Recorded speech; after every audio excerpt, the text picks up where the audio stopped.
جب جبریل امین میرے کریم آقا رسول عربی کو لے کے چلے، پہلے آسمان پر جب تشریف لے گئے تو آسمان کا دروازہ کھٹکھٹایا، تو آسمان کے دربار نے سوال کیا تھا، حدیث مبارکہ ہے کہ من انتا ومن معاک، تو کون ہے؟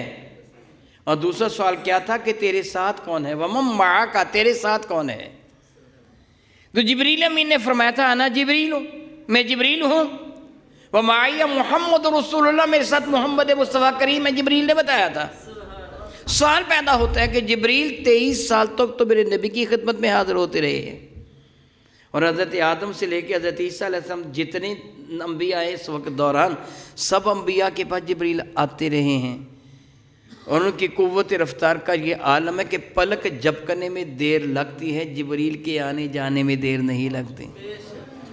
ذرا اندازہ کیجئے کہ اگر وہ سلیمان علیہ السلام کا امتی پلک جھپکنے سے پہلے بلکہ اس کا تخت لے آتا ہے، تو جبریل امین کی طاقت کا اندازہ کون کر سکتا ہے؟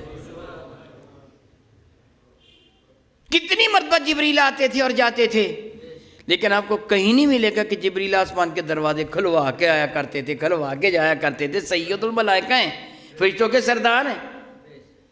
معلوم یوں ہوتا ہے کہ وہ دروازے جن دروازوں سے میرے نبی تشریف لے گئے ہیں، رب کائنات نے جب سے آسمان بنایا دروازے میرے نبی کے لیے بنائے تھے۔ وہ خاص راہیں تھیں جن راہوں سے میرے نبی نے تشریف لے جانا تھا۔ میں نہیں جانتا کہ کتنا پروٹوکول دیا گیا ہوگا، ان راہوں کو کس قدر سجایا گیا ہوگا کہ جن راہوں سے آج میرے نبی جا رہے تھے، اور جبریل جب دروازہ کھٹکھٹاتے تھے تو رضوان، وہ دربان جو آسمان کا دربان ہے، جبریل سید الملائکہ ہے، ملائکہ کے سردار ہیں، وہ سوال کرتے ہیں تم کون ہو؟ بتاتے ہیں جبریل ہوں، دروازہ نہیں کھولتا ہے، جبریل تیرے لیے بھی نہیں کھلے گا، بتا تیرے ساتھ کون ہے؟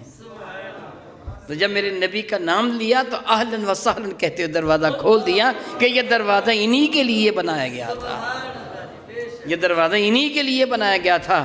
اور میرے نبی جب تشریف لے گئے تو ملائکہ کی بہت بڑی فوج تھی، اور اس کی قیادت حضرت آدم کر رہے تھے، میرے نبی کے استقبال کر رہے ہیں۔ اسی طرح دوسرا، تیسرا، چوتھا، پانچواں، چھٹا، ساتواں آسمان، سب آسمانوں کے دروازے کھلوائے گئے۔ انبیاء نے میرے نبی کا استقبال کیا، حضرت سیدنا عیسیٰ علیہ السلام نے، حضرت یحییٰ نے، حضرت موسیٰ و ہارون نے، اور ساتویں آسمان پر حضرت ابراہیم نے۔ مزید ویڈیوز اور اپڈیٹس کے لیے ہمارا یوٹیوب چینل 787 STV سبسکرائب کریں اور بیل آئیکن پر بھی کلک کریں۔